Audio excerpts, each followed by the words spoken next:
भ्रष्टाचार, गैरव्यवहार आणि मनमानी कारभारामुळे कोल्हापूर शेती उत्पन्न बाजार समितीचं संचालक मंडळ बरखास्त करावं अशी मागणी शिवसेना ठाकरे गटानं केली होती।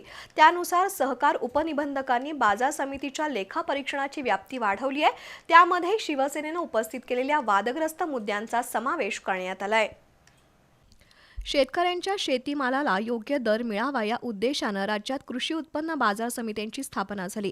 मात्र बाजार समित्या म्हणजे राजकारणाचा अड्डा बनल्या आहेत। कोल्हापूर कृषी उत्पन्न बाजार समितीमध्ये भ्रष्टाचार बोकाळला असून संचालक मंडळाकडून मनमानी कारभार होतोय असा आरोप शिवसेना ठाकरे गटानं केलाय। नोकर भरतीपासून प्रत्येक निर्णयात संचालकांची टक्केवारी असते असा दावा करत शिवसेना ठाकरे गटानं कोल्हापूर कृषी उत्पन्न समितीचं संचालक मंडळ बरखास्त करण्याची मागणी सोमवारी केली होती। या मागणीचं निवेदन विभागीय सहनिबंधक डॉक्टर महेश कदम आणि सहकार उपनिबंधक निळकंठ करे यांना देण्यात आलं होतं।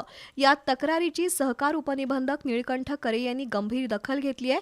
शिवसेना ठाकरे गटानं उपस्थित केलेले मुद्दे बाजार समितीच्या लेखापरीक्षणात तपासले जातील असे आदेश करे यांनी विशेष लेखापरीक्षकांना दिले आहेत।